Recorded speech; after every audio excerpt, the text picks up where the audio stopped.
Selamat datang sahabat Ati Juan. Jangan lupa like, subscribe, dan share ya. Admin doakan semoga teman-teman yang nonton channel ini lolos seleksi P3K tahap 2 guru prakarya dan kewirausahaan.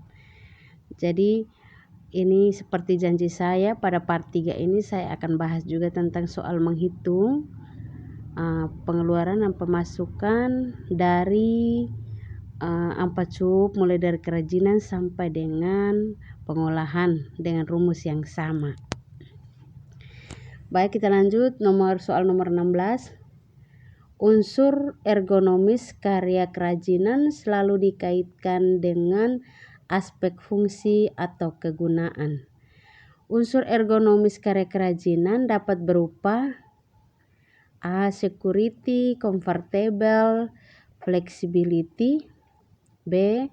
Comfortable, portable, dan flexibility. C. Aesthetic, security, dan craftsmanship. D. Unity, harmoni, dan estetik.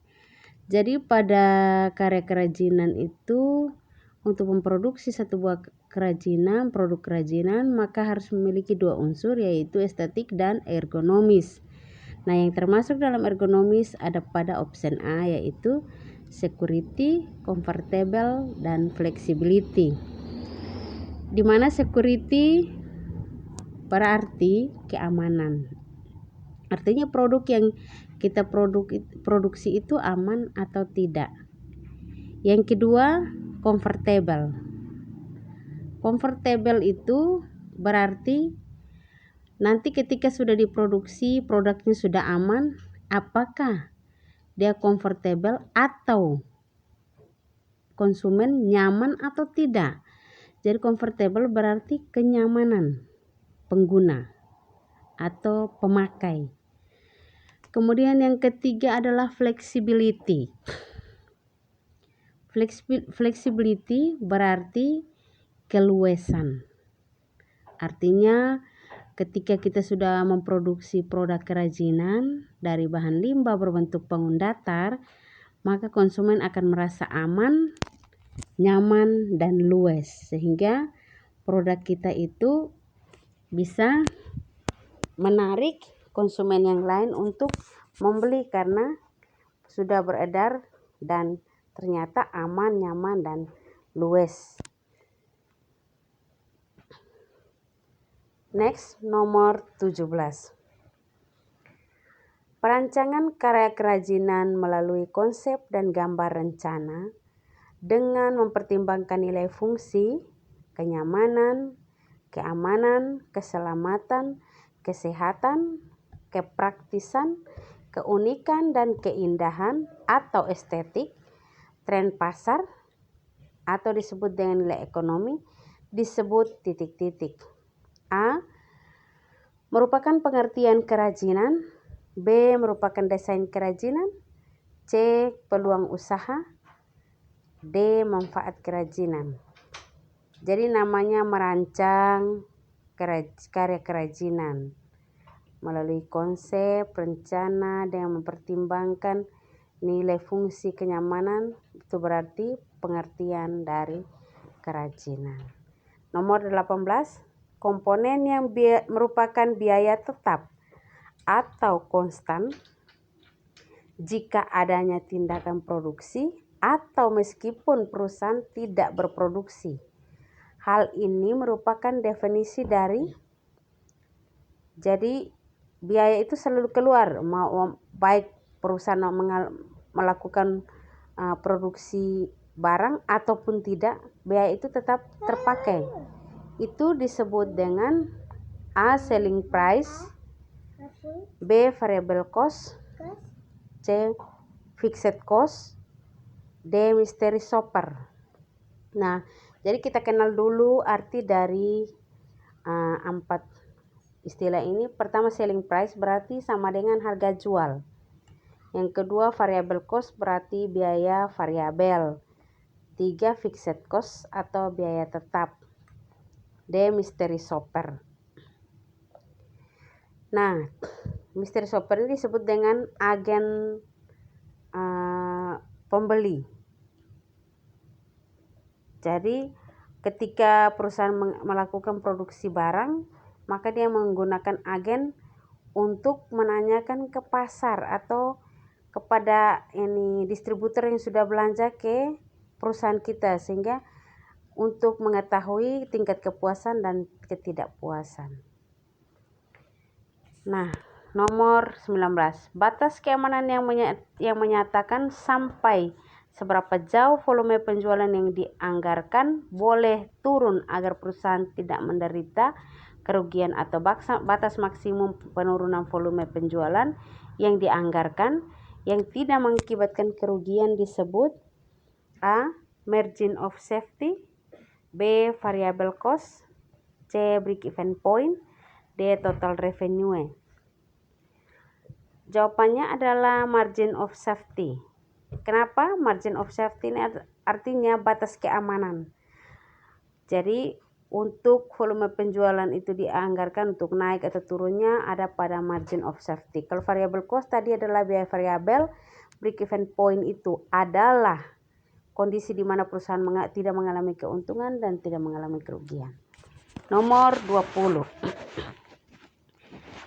Nama produknya, produk A, produk B, kemudian biaya variabelnya, biaya variabel A dan biaya variabel B. Jumlah unit produk A 15.000, produk B 10.000, biaya variabel A 15.000, biaya variabel B 10.000.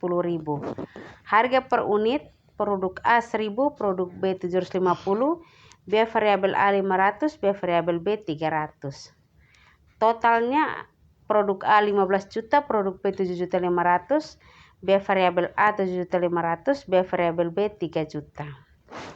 Biaya tetap keseluruhan 5 juta setahun, 5 juta rupiah setahun. Berdasarkan data di atas, maka tentukan BEP secara keseluruhan dalam rupiah. A 9.433.962, B 5 juta rupiah, C 132.000 rupiah, D 2.640.000 rupiah. Jawabannya adalah option A, yaitu 9.433.962.000. Nah, untuk menjawab 9.433.962.002 rupiah, maka rumus yang digunakan untuk ini adalah BEP sama dengan total biaya tetap dibagi 1 kurang total biaya variabel per total penjualan. Nah, BEP ini merupakan break-even point.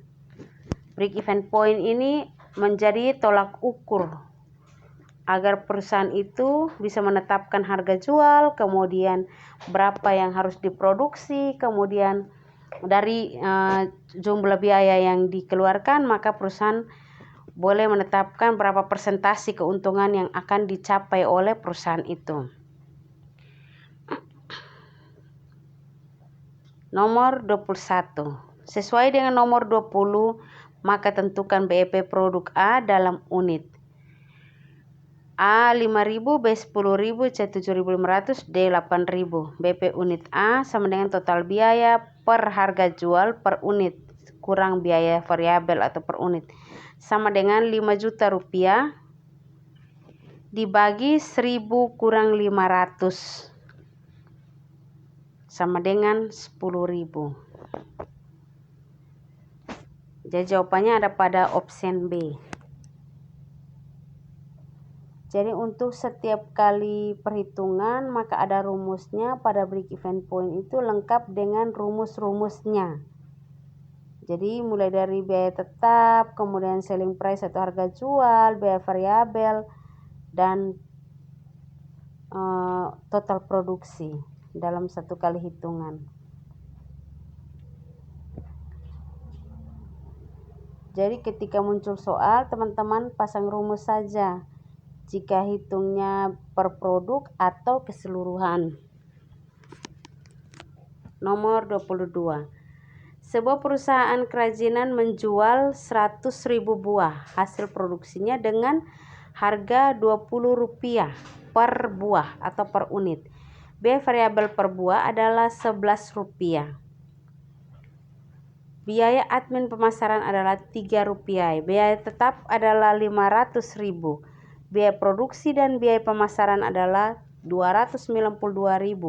Dari data ini, hitunglah berapa buah barang yang harus dijual agar perusahaan memiliki untung Rp90.000.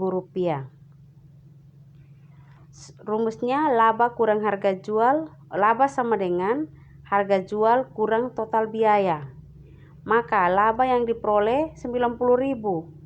Maka 90.000 sama dengan X dikurangi, karena harga jual belum ditetapkan, maka X dikurangi, kita kasih simbol X, biaya variabel tambah biaya tetap atau biaya unit.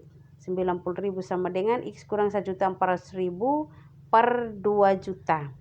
90.000 sama dengan X kurang 2.192.000. X sama dengan 2.192.000 tambah 90.000. Maka X sama dengan 2.282.000. Maka keuntungan adalah 2.282.000. Jawabannya di option A. Nomor 23. Seseorang dengan modal baru ingin membuka usaha kue. Harga jual per mika adalah 10.000. Biaya produk sebanyak 2 juta.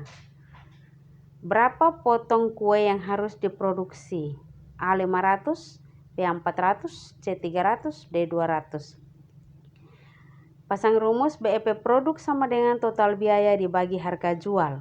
Sama dengan 2 juta, total biaya sebanyak 2 juta.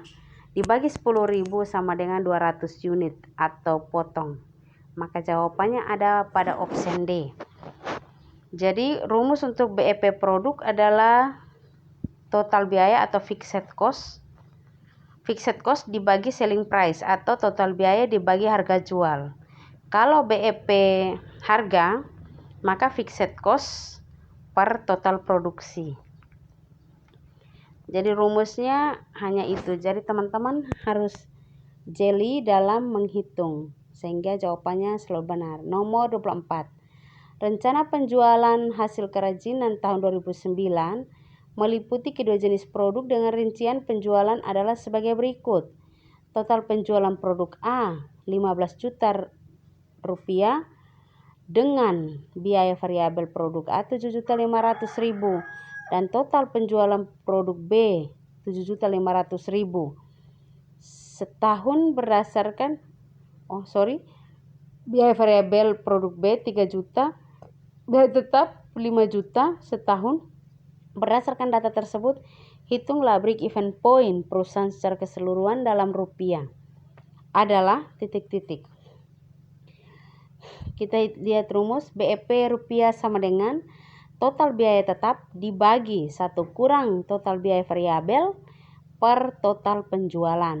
Nah, BEP sama dengan total biaya tetap adalah 5 juta dibagi 1 kurang biaya variabel, total biaya variabel. Jadi biaya variabel itu ada variabel A dan variabel B. Jadi dihitung total biaya variabel A ada 7.500.000 ditambah biaya variabel B 3 juta bagi 15 juta tambah 7.500.000. Maka BEP sama dengan 5 juta dibagi 1 kurang 10.500.000 dibagi lagi dengan 15 juta ditambah 7.500.000. Kemudian BEP sama dengan 5 juta dibagi 0,53 rupiah. 0,53. Hasilnya adalah 9.433.962 rupiah. Next 25, biaya produksi adalah biaya yang dikeluarkan untuk bahan baku, tenaga kerja dan biaya lain yang disebut dengan A. Biaya overhead, B. Biaya overmonitor, C. Biaya overhead, D. Hutang, E. Keuntungan. Jadi jawabannya adalah biaya overhead.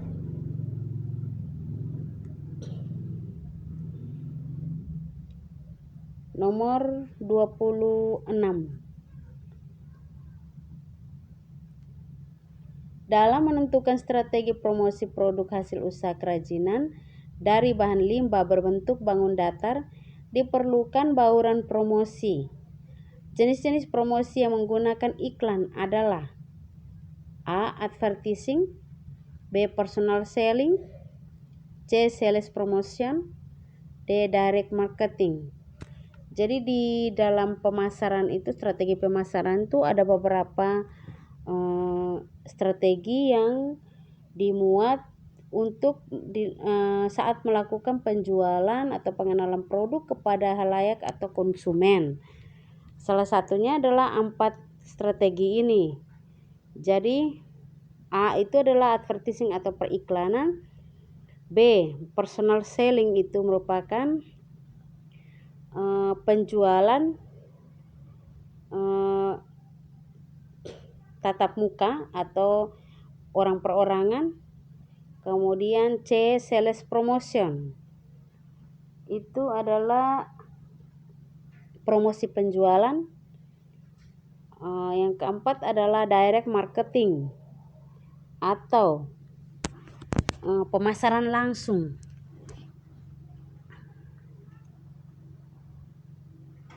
Yang disebut dengan pemasaran langsung. Ada juga jenis penjualan yang melalui media online, kemudian media offline, itu masuk ke dalam advertising atau periklanan karena di dalamnya sudah terbagi menjadi bisa diposting melalui Instagram, melalui blog, melalui situs, kemudian melalui TV. Banyak hal media online yang kita gunakan untuk melakukan promosi produk. Nomor 27.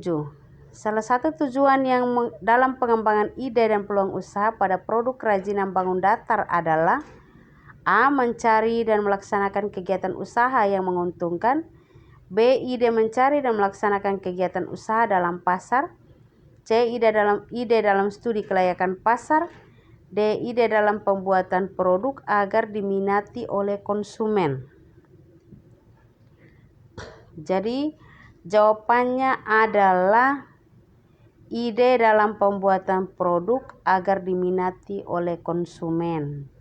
Jadi kalau kita mau melakukan produksi produk, kita harus melewati beberapa tahapan, mulai dari segmentasi pasar, sumber informasi pasar, peluang pasar. Itu semua itu kita lakukan untuk menentukan apakah produk kita layak di pasar atau tidak. Nomor 28. Kemampuan untuk memiliki pemikiran yang baru, berbeda dan beragam untuk memecahkan suatu masalah termasuk dalam nilai A. Percaya diri, B. Tekun, C. Jujur, D. Kerjasama, E. Kreativitas. Jadi karena beragam, kemudian hal ide yang baru, kemudian berbeda, maka disebut dengan kreativitas atau daya imajinasinya, sehingga meningkatkan produksi produk itu akan menjadi jauh lebih baik dari sebelum-sebelumnya. Nomor 29. Perencanaan usaha dalam kewirausahaan memiliki beberapa tahapan penting yang dimulai dari A. Memulai, melaksanakan, mempertahankan, dan mengembangkan. B. Awal, evaluasi, dan finishing. C. Proses, finishing, dan evaluasi. D. Melaksanakan, mengembangkan, memulai, dan mempertahankan. Jadi untuk merancang suatu usaha, kita akan melewati tahapan-tahapan. Otomatis kita mulai dari memulai, kemudian setelah memulai kita melaksanakan, kemudian ketika produk kita bagus mempertahankan, dan akan mengembangkan menjadi jauh lebih baik dari produk sebelumnya. Nomor 30. Kempa yang berfungsi untuk mencetak tepung arang. dengan ukuran mesh tertentu yang telah dicampurkan dengan perekat kanji disebut A. Alat pencetak arang briket, B. Alat pengering hasil pertanian, C. Kompor batik, D. Alat pengambilan satu warna alam indigo. Jadi seperti seleksi tahap 1 kemarin ada muncul tentang alat pembuatan arang briket. Nah, arang briket ini dibuat menggunakan perekat kanji sehingga dibentuk menyerupai arang-arang sehingga praktis tinggal digunakan saja. Itu arang briket. Ada juga alat pengering hasil pertanian, kemudian kompor batik, kemudian alat pengambilan satu warna alam atau disebut dengan indigo. Nomor 31, jenis-jenis ikan air tawar konsumsi yang dibudidayakan adalah A. Ikan lele, ikan nila, ikan gurami, dan ikan bawal. B. Ikan tongkol, ikan kombong, dan ikan tembang.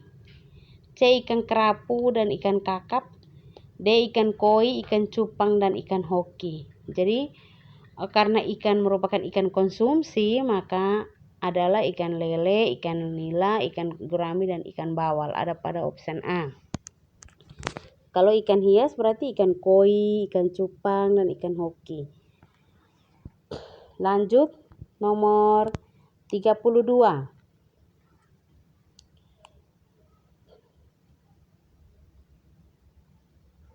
Satu, kepalanya lebih kecil. 2, warna kulit dada agak lebih tua. C, urogenital papila agak menonjol. Yang keempat, gerakannya lambat. 5, perutnya lebih besar dan lunak. Nah, ciri-ciri induk lele jantan yang baik untuk dibudidayakan adalah nomor 1, nomor 3, dan nomor 5. B. Nomor 2, nomor 3, dan nomor 4. C. Nomor 1, nomor 2, dan nomor 3. D. Nomor 3, nomor 4, dan nomor 5. Jadi jawabannya ada pada option C, yaitu nomor 1, nomor 2, dan nomor 3. Kalau betina otomatis kepalanya lebih besar. Kemudian gerakannya lambat, kemudian perutnya lebih besar. Kalau ini jantan berarti kepalanya lebih kecil, kemudian warna kulit dari lebih tua, urogenital papila agak menonjol, gerakannya lebih gesit. Kemudian itu untuk induk lele jantan yang siap untuk dibudidayakan jadi pejantan ya. Saat kita ingin mengawinkan antara indukan lele betina dan indukan lele jantan, maka kita memilih yang ciri-cirinya seperti pada poin 1, 2, dan 3. Sehingga benar-benar itu induk lele yang siap untuk dilakukan untuk dikawinkan. Nomor 33. Teknik pengemasan ikan konsumsi terbagi atas 2 jenis, yaitu metode tertutup dan metode terbuka. Kelebihan metode tertutup adalah A. Media air tahan terhadap guncangan, bertahan untuk pengangkutan jarak jauh. B. Media air tidak bersentuhan dengan udara secara langsung. C. Tidak dapat dilakukan pergantian air. D. Cermat dalam menghitung kebutuhan oksigen. Jadi kelebihannya adalah media air tahan terhadap guncangan dan bertahan untuk pengangkutan jarak jauh. Kalau media air tidak bersentuhan dengan udara secara langsung, tidak dapat dilakukan pergantian air, dan cermat dalam menghitung kebutuhan oksigen, itu adalah bagian dari kekurangan metode pengemasan dengan metode tertutup. Itu kekurangannya ada pada option B, C, D. Kalau kelebihannya ada pada option A.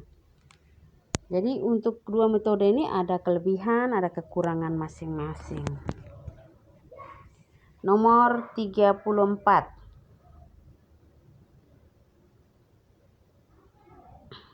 Yang termasuk kekurangan dari pengemasan terbuka adalah A. Dapat menimbulkan stres pada ikan.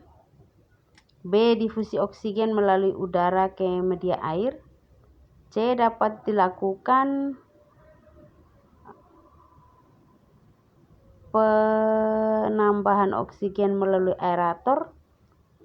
D. Dapat dilakukan pergantian air. Jadi yang merupakan kekurangan dari pengemasan terbuka adalah dapat menimbulkan stres pada ikan. Kenapa dapat menimbulkan stres? Karena dia terbuka, itu ketika ada guncangan maka airnya akan ikut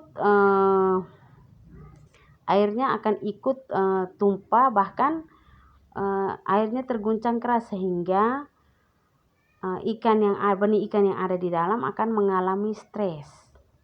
Kalau 3 poin di bawah mulai B, C, D adalah kelebihan dari pengemasan secara terbuka. Karena difusi oksigennya melalui udara ke media air, dapat dilakukan penambahan oksigen melalui aerator, dan dapat dilakukan pergantian air.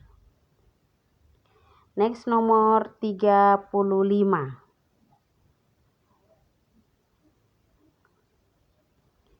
1. Permintaan. 2. Perubahan. 3. Persaingan.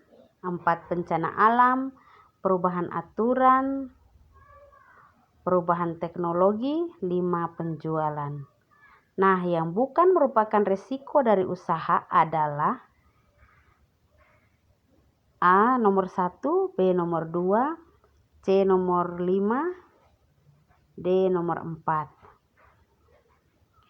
Jadi yang bukan merupakan risiko dari usaha. Nah, yang pertama permintaan. Jadi risiko dari usaha, permintaan itu bisa saja orang membatalkan. Nah, dari permintaan orang membatalkan, maka itu merupakan risiko. Kita sudah packing, kemudian sudah melakukan pengiriman, namun dilakukan cancel atau pembatalan. Kemudian persaingan juga begitu. Dengan harga yang mungkin selisihnya 500 perak atau 200 perak, bisa saja merupakan risiko. Jadi jawabannya adalah di perubahan. Nomor 36. Merebus bahan makanan sampai titik didih 100 derajat Celcius, kemudian api dikecilkan menjadi di bawah 100 derajat Celcius, dan proses merebus masih terus berlangsung, disebut dengan A. Simmering, B.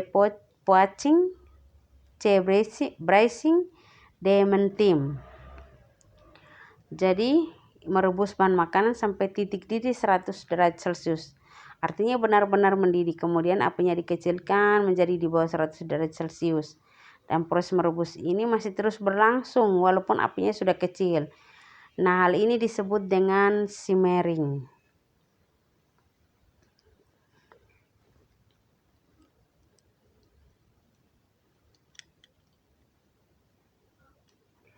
Nomor 37.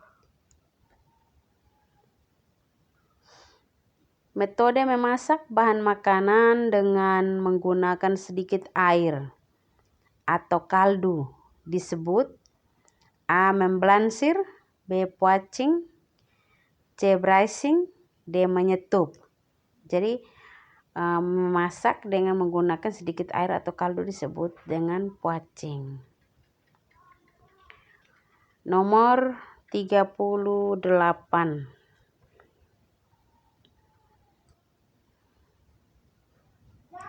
Metode memasak dengan cara memanggang bahan makanan di dalam oven disebut A. Griddling, B. Roasting, C. Menyangan, D. Mengepan. Jadi memanggang bahan makanan itu di dalam oven, bukan di luar oven. Nah, itu merupakan bagian di B atau option B atau disebut dengan roasting. Jadi itu kalau panggang dalam oven berarti benar-benar suhunya panas karena memang wadahnya juga tertutup sehingga panasnya sempurna dan merata. Kalau mengepan juga panggang dalam oven tapi panasnya dari seluruh sumber segala arah, atas bawah samping kiri kanan diberi api sehingga dia pan itu benar-benar panas semua. Kalau oven kan dia hanya dari atas dan bawah. Bahkan ada yang seperti oven kompor hanya dari bawah saja. Jadi kita lihat bersama bahwa griddling merupakan memanggang pada griddle, kemudian roasting memanggang dalam oven, kemudian menyangan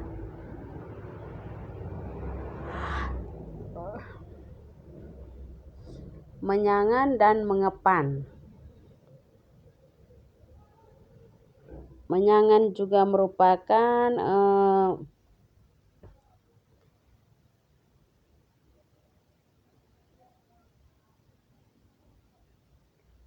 jadi teknik memasak ini ada di bagian prakarya pada sub pengolahan. Jadi di prakarya itu ada 4 sub, mulai dari kerajinan, kemudian rekayasa, kemudian budidaya dan pengolahan. Seperti tadi pada ikan konsumsi itu masuk dalam sub budidaya, kemudian makanan pada pengolahan. Kita lanjut, menyangan itu memasak tanpa minyak.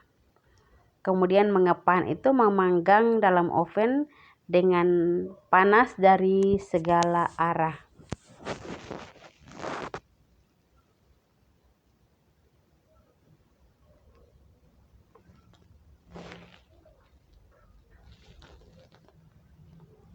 Teman-teman jangan lupa dukungannya, klik like, subscribe, dan komen, share sehingga admin lebih bersemangat lagi untuk mengupload video-video prakarya dan kewirausahaan yang mungkin membantu teman-teman. Mungkin dalam soal ini tidak sama persis ketika di ujian seleksi kompetensi P3K Guru tahap 2, tapi mungkin mirip atau bisa saja menjadi acuan ketika teman-teman mengikuti seleksi tes P3K Guru tahap 2 khususnya guru prakarya dan kewirausahaan. Nomor 39, faktor yang paling menentukan berhasil tidaknya usaha makanan asli khas daerah adalah A. Bentuk, B. Harga, C. Rasa, D. Warna. Jadi bentuk itu biasanya kalau khas daerah itu tidak memiliki bentuk yang lebih unik. Biasanya simpel, kemudian harganya jauh lebih murah dibanding makanan modern. Kemudian warna juga tidak begitu mencolok seperti warna masakan modern sehingga memikat konsumen atau pembeli. Hanya kualitas rasanya yang jauh lebih enak dan jauh lebih natural ketimbang makanan modern. Nah, jadi warna ini tidak begitu berpengaruh dalam berhasil tidaknya makanan khas daerah, karena makanan khas daerah itu warna yang tidak begitu bervariasi, hanya monoton, ya hijau saja, merah saja. Hanya rasanya itu yang jauh lebih nikmat ketimbang makanan modern. Next, nomor terakhir, nomor 40.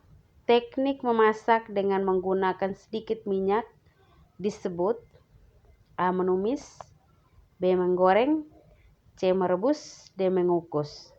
Jadi kita review dulu. Menumis itu adalah memasak dengan menggunakan sedikit minyak, hanya khusus untuk menguningkan bawang kemudian diisi sayuran. Kalau menggoreng menggunakan banyak minyak. Merebus tanpa minyak karena hanya menggunakan air, dan mengukus juga hanya menggunakan air. Terima kasih sahabat Atijuan sudah menonton. Jangan lupa klik like, subscribe, dan share, komen sehingga admin lebih bersemangat lagi untuk mengupload video-video menarik yang mungkin bisa menjadi acuan atau bisa membantu teman-teman ketika dalam seleksi P3K Guru tahap 2 nanti. Admin doakan semoga teman-teman yang sudah menonton lolos seleksi tahap 2 Guru Prakarya Kewirausahaan di tahun 2021 ini. Semoga semuanya sukses dan lulus semua. Amin, amin. nanti untuk materi tentang pasar global, kemudian ikan ikan hias, kemudian kerajinan bangun ruang akan dikilas pada video part 4-nya. Jadi sampai jumpa teman-teman. Jangan lupa admin mohon dukungan untuk klik like, subscribe, dan share sebanyak-banyaknya. Jangan lupa juga menonton video-video terbaru dari admin sehingga teman-teman tidak ketinggalan informasi. Sampai jumpa. Selamat menikmati video-video berikutnya. Aktifkan tombol notifikasi atau tanda lonceng sehingga teman-teman tidak ketinggalan video-video terbaru kaitan dengan materi prakarya dan kewirausahaan, khususnya guru SMA SMK, karena soal-soal yang admin bagi semuanya ada pada buku prakarya SMA dan SMK kelas 10 sampai kelas 12. Karena materi-materi ini diseleksi tahap 1 sebagian besar mirip, walaupun tidak sama, admin katakan mirip. Jadi ini bisa juga menjadi acuan untuk teman-teman semua. Jangan lupa kalau ada yang membutuhkan file-filenya, saya boleh share, tinggalkan komentar pada kolom komentarnya. Terima kasih sudah menonton. Sampai